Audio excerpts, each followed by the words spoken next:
श्री सीतारामाय नमः।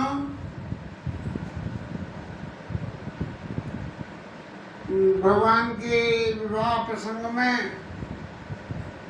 बहुत धीमी रफ्तार से ये ठाकुर जी के विवाह प्रसंग की तरफ बढ़ रहे हैं। महाराज अब तो ये चैत के महीने के विवाह शुरू हो गए। आपका जन्मदिन आ रहा है रामनवमी का, तो पहले रामनवमी का जन्मदिन मनवा लो, फिर उसके बाद में रामनवमी के बाद में विवाह लीला आपको सुनावेंगे कि महाराज आपका विवाह कैसे हुआ था। कल से नवरात्रि लग रहे हैं और पहले भी चित्त में एक बार ऐसा संकल्प रहा कि जैसे और वक्ता लोग 9 दिन में पूरी रामायण पे रामचरितमानस की व्याख्या कर देते हैं, ऐसे हिसाब से हम भी ज़्यादा समय लगा के, क्योंकि नवाम पारायण पाठ करने में मेरे को घड़ी लगा के 1.25 घंटा लगता है, तो इसका मतलब 1.25 घंटे तक की कथा करें जिससे 9 दिन में ये रामायण संपूर्ण हो जाए और शायद ये 1.25 घंटे कथा करके वो आनंद आने लगे जो और बड़े बड़े मनीषी वक्ता लोगों की कथा में आनंद आता है। हालांकि हमारी औकात तो कुछ भी नहीं है इस मामले में, लेकिन फिर भी ठाकुर जी की कृपा में ये उत्साह रोज कुछ न कुछ बढ़ता जा रहा है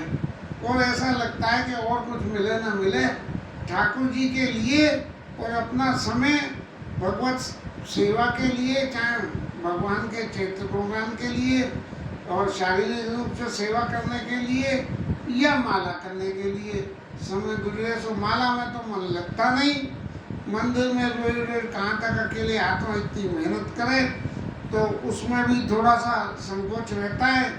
लेकिन ये कथा का जो प्रकरण है इसमें तो भैया देहाती ठीक भाषा में कहेंगे करना धरना हरि का नाम और बोल बोल के सबको परेशान करना हमारा काम।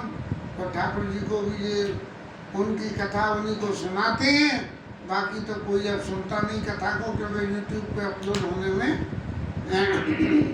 कोई निश्चित सार नहीं है।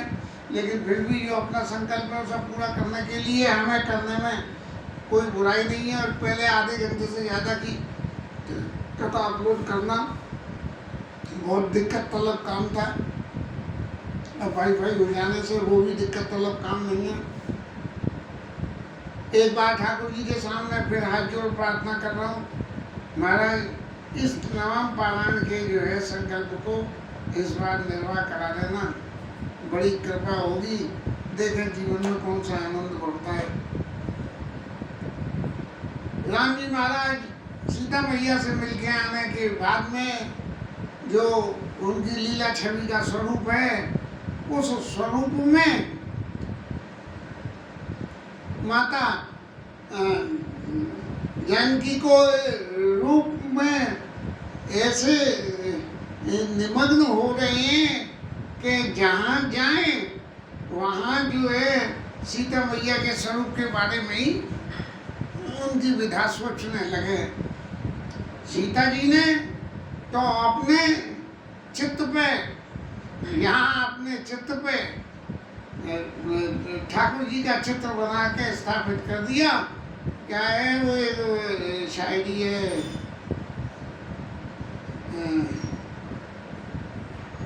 दिल में बसा ली छवि यार की, और जब चाहा तब आँख झुका के देख लिया। ऐसा सा कोई शेर है तो चार चित्त भीति लिख लेनी।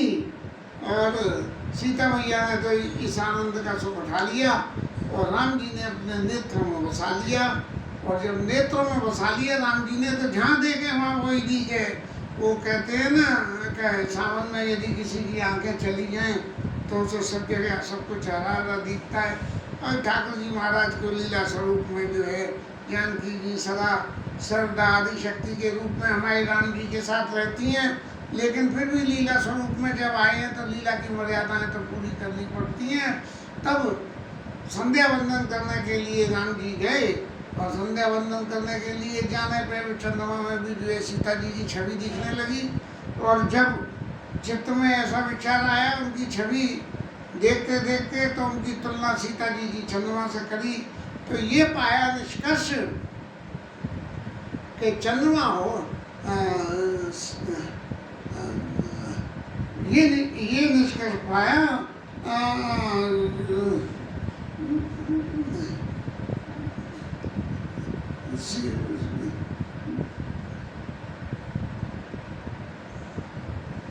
ये निष्कर्ष पाया कि हो दोष और अनुचित कीने के सीता जी के मुख की सुंदरता को चंद्रमा से मिलान करना या चंद्रमा को सीता जी की छवि से मिलान करना, ये बड़ा गलत बात है, हो जाएगी। ऐसा करके और विश्राम करके सो गए। लक्ष्मण जी महाराज ने कही कि महाराज उठिए,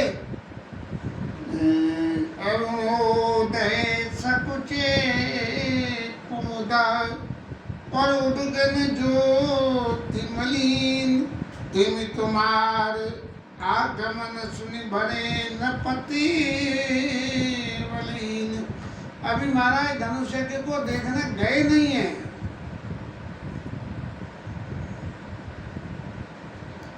तो रंगभूमि आए दो भाई, ये प्रसंग तो अभी आगे आवेगा।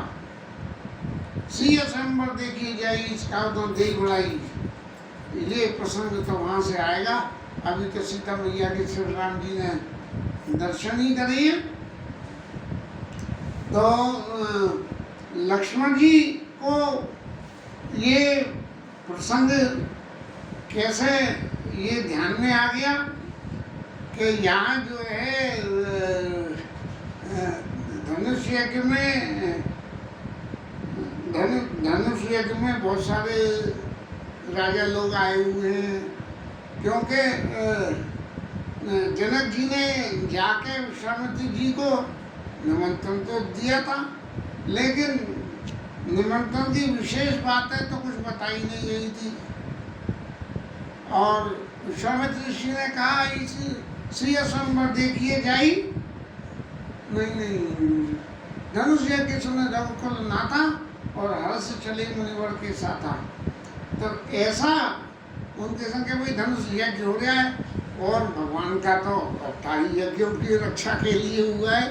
भगवान खुद ही कहते हैं कि मैं स्वयं में यज्ञ हूँ और मैं स्वयं ही यज्ञ का उपभोक्ता होके और यज्ञ के अविष्यान यज्ञ की कहते अविष्यान नहीं यज्ञ की आहुतियों को मैं स्वीकार करता हूँ। शायद भक्तों के गीता में ही है, पहले पढ़ा भी था, अब अभ्यास छूट गया गीता का, रामायण पे आ गए तो इसलिए जो है वो नहीं है।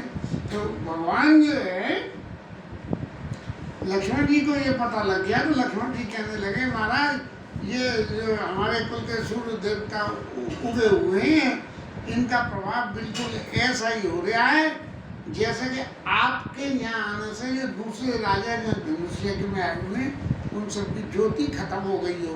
उनको सबको लगा कि अब तो सब बेकार हैं यहाँ, और धनुष यज्ञ में राम जी के आगे किसी की नहीं चलेगी, इसलिए जब आगे अभी प्रसंग आएगा तो वहाँ तो भले राजाओं ने तो खूब करके और अच्छी तरह से लोगों के दूसरे राजाओं को सुना के ये कहिए कि हम तो आज ही जन्म फल पावा और दोनों भाइयों को अच्छी तरह से दर्शन कर लो और ये धनुष यज्ञ का क्या ही तो लौकिक कार्य है, इसकी कोई कीमत नहीं है। ये ठाकुर जी के दर्शन के तो अरुणोदय सकुचे कुमुदा उदगन ज्योतिमलि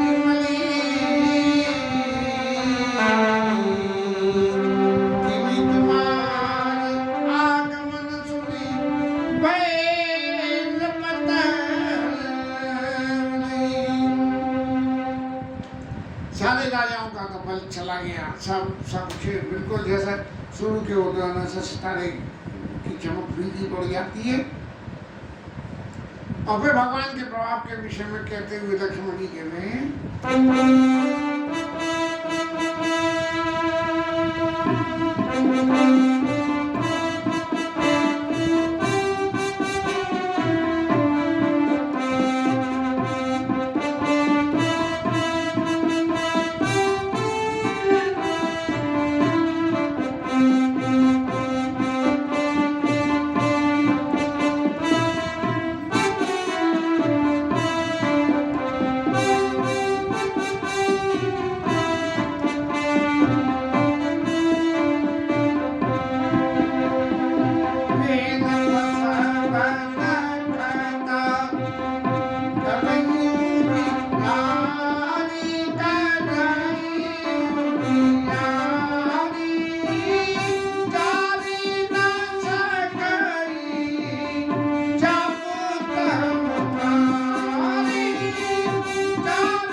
धनुष को चाप उत्तम अंधकार की परिभाषा दे दीजिए। जैसे सूर्य के अस्त होने पे सितारे निकल जाते हैं लेकिन अंधेरा तो नहीं फटता। अंधेरा तब फटता है जब चंद्रमा महाराज जो है दर्शन कर दे देते हैं, तब अंधेरा फटता है।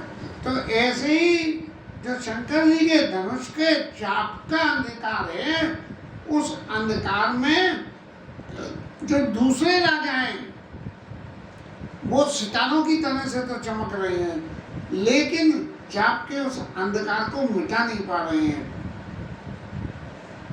चाप के अंधकार को मिटा नहीं पा रहे।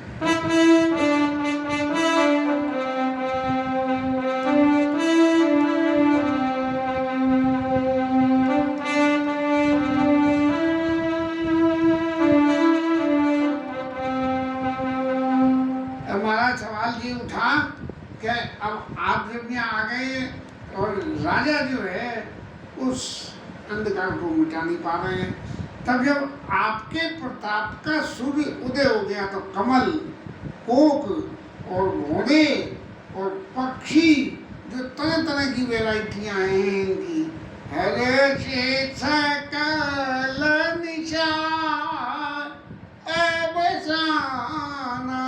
जैसे रात खत्म हो जाती है उसके बाद में ये सब जो है सुखी होते हैं, ऐसे सब सुखी हो गए हैं। और ऐसे ही प्रभु सब, ऐसे प्रभु सब भगत तुम्हारे, भगत तुम्हारे होइया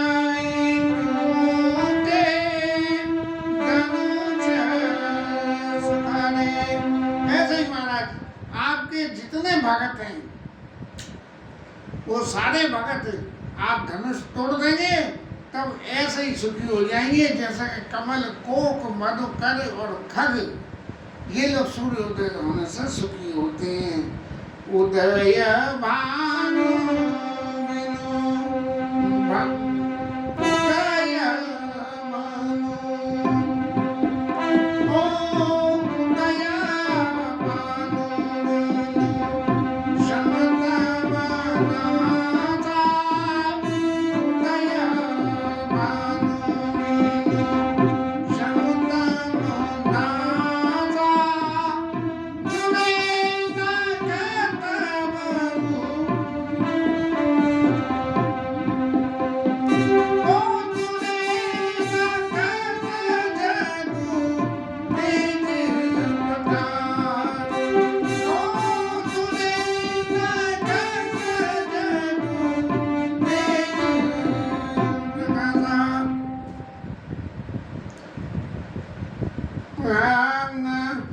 उदय भानु बिनु श्रम तम नासा।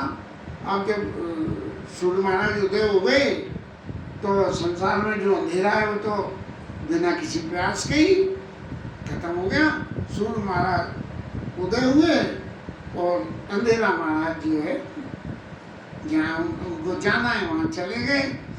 और दुरे नखत जगते प्रकाशा, और जो अंधेरा करने वाली फिगर थी वो तो खत्म हो गई, छुप गई, और संसार में जो है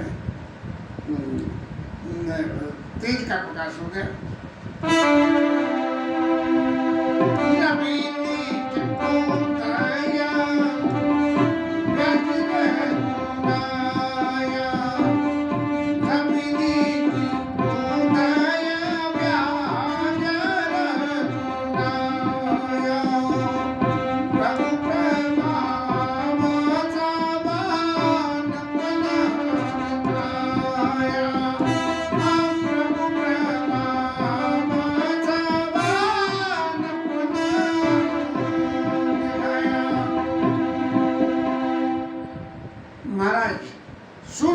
नारायण जो इस वक्त अब उदय हुए हैं, हम लोग सो के उठे हैं और ये उदय हुए, तो उन्होंने अपने उदय होने से मान लो आपके रूपचंद्र रूपी,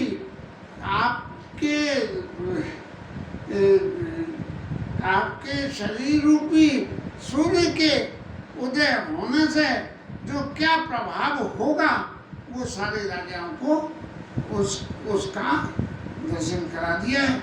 तब उज्ज्वल महिमा उद्घाती प्रगति चनु विघटन परिपाटी। आपकी भुजाओं के बल से जो वह सब रीति है, धनुष दूसरे राजा आए और तोड़े और ये करा और वो करा और जो ब्याह के ले गए उनमें जी हुआ, लेकिन यहाँ तो सब दंड बैठक लगा के चले गए, किसी पे कुछ हुआ ही नहीं। तो तब उज्ज्वल महिमा उद्घाती प्रगति जन विघटन परिपाटी, और बंद वचन सुने प्रभु मुस्काने। राम जी भी कहने लगे, वाह भैया लक्ष्मण, बड़ी अच्छी अतिशयोक्ति सुना के कह रहे हो, हमें जो है इस बात के लिए तैयार कर रहे हो कि धनुष को हम ही तोड़ें। बंधु वचन सुनी प्रभु मुस्काने, प्रभु मुस्काने होई सोच सहज पुनीत नाने। भाई के वचनों को सुन के राम जी हंसे और फिर स्वच्छ आदि क्रम से नित्य क्रम से निवृत्त होकर और स्नान किया।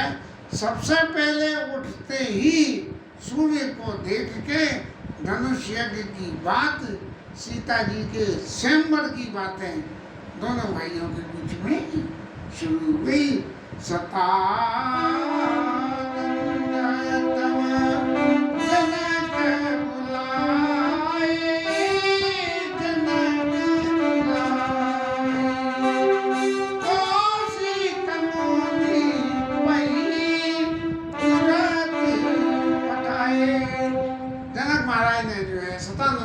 ऋषि को बुला के और विश्वामित्र ऋषि के पास में बोला, महाराज आप जल्दी जाइए और जाके और उनसे हमारी तरफ से ये प्रार्थना करिए कि वो धनुष यज्ञ में आके पधारे। जनक विनयति ने आई सुनाई, हर से बोली लिए दो भाई। जनक जी की जो है विनय को राम कौशिक ऋषि को आके उन्होंने सुनाया कि जनक जी महाराज ने ऐसा कहा है, और विश्वामित्र ऋषि ने राम जी और लक्ष्मण जी को बुला के और उनकी जो विनय की बात थी वो बात उनके सामने रख दी गई।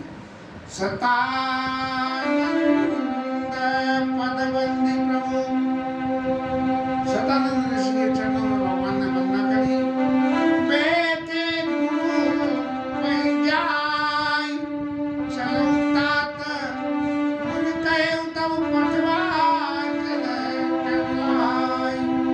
चलो तात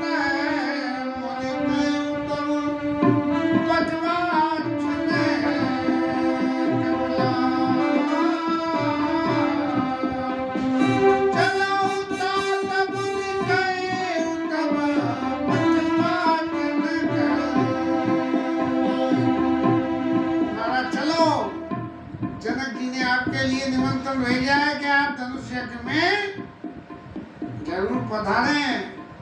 और सतानंद ऋषि कहने आए हैं। बस ऐसा सुनकर धनुष यज्ञ के प्रकरण की लीला की शुरुआत होती है और ये नवम पारायण का दूसरा विश्राम आज की इस कथा के साथ संपूर्ण हो रहा है। और फिर दोबारा नए सिरे से ठाकुर जी यदि हमारी विनय को स्वीकार करें तो नवरात्र में 9 दिन में पूरी रामायण करके उसके बाद में फिर ये विवाह के प्रसंग को आगे कहने का प्रयास करें।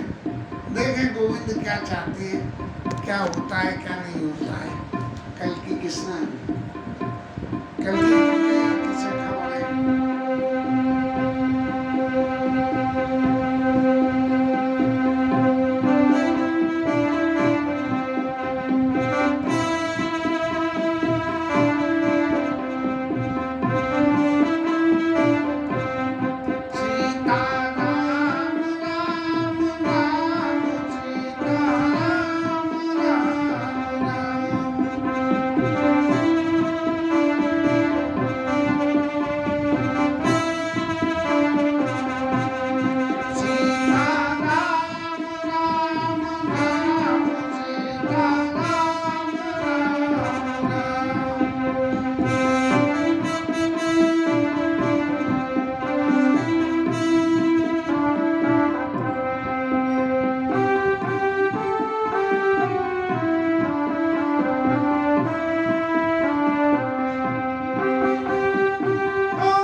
जय हो प्रभु। आज की कथा विश्राम